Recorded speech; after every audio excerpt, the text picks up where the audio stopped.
इस वीडियो में जो मैं आपके साथ टेक्निक शेयर करने वाला हूँ, ये मेरा खुद का अपना मेथड है। मैं किसी भी यूनिवर्सिटी एग्ज़ाम को क्लियर करने के लिए इसको यूज़ करता हूँ।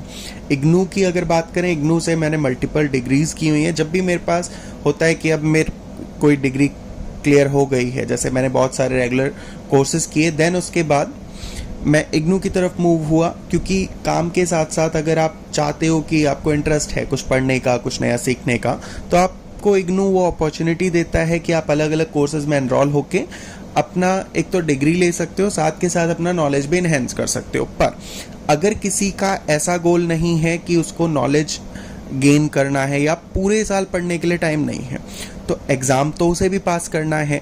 यहाँ पे मैं आपको वही मेथड बताऊंगा कि आप थोड़े से टाइम में लिमिटेड पढ़ के कैसे अपने स्कोर को इंक्रीज़ कर सकते हो। ना सिर्फ आप पास होगे, बल्कि आप 60% से अबव मार्क्स इसमें स्कोर कर लोगे। और अगर आप थोड़ा टाइम देके अच्छे से चीज़ों को करते हो तो हो सकता है आप 70-75 से भी ऊपर मार्क्स ले आओ। चलिए तो देखते हैं कि कैसे करना है हमें, है ना। ठीक है, तो सबसे पहला हमारा जो क्वेश्चन ही है वो यही है कि हम कैसे करेंगे इसको, है ना।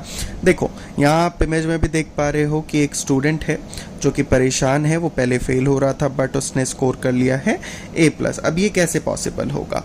PYQs के बारे में सब जानते होंगे, है ना। कोई भी डिस्टेंस एजुकेशन में अगर पढ़ रहा है या ड्यू वगैरह में किसी भी यूनिवर्सिटी में आप पढ़ रहे हो, आपने सुना होगा कि PYQs रिपीट होते हैं, पर टोटली ऐसा नहीं होता है ना।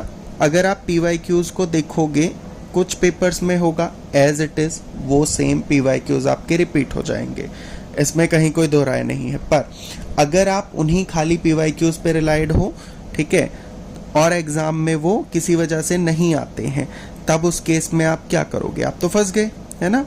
आपका क्या होगा? आप फेल हो जाओगे उस एग्ज़ाम में। तो इसके लिए आपको क्या करना है? PYQs की हेल्प तो लेनी है। PYQs से ही सारा काम होगा, बट कैसे होगा वो देखते हैं। देखो, PYQs को आपको डायरेक्टली ना करके आपको क्या करना है? एनालिसिस करना है PYQs का। अब ये एनालिसिस कैसे होगा? आपको वो टॉपिक्स देखने हैं जिससे वो PYQs पूछे जा रहे हैं, ठीक है। कुछ पर्टिकुलर टॉपिक्स होंगे, जब आप इन PYQs को एनालाइज करोगे आप देखोगे कुछ चैप्टर्स हैं हर एक आपके सब्जेक्ट में, उन चैप्टर से वो पर्टिकुलर टॉपिक्स को लिया जा रहा होगा और उन टॉपिक्स से हर साल आपके क्वेश्चंस बन रहे होंगे।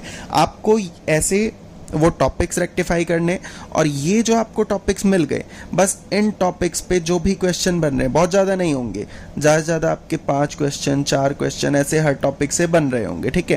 पर ये जैसे ही आप कर लोगे, आपका जो फेयर है कि आपने PYQ करा, है ना, और इसकी वजह से अगर ये एग्ज़ाम में एज इट इज़ रिपीट नहीं हुआ तो आपका पेपर नहीं हो पाएगा। बहुत सारे स्टूडेंट्स की यही कंप्लेन रहती है कि उन्होंने PYQs किए। बहुत सारे लोग कहते हैं PYQ कर लो, सेम एज इट इज़ आते हैं यूनिवर्सिटी एग्जाम्स में, और ऐसा है भी।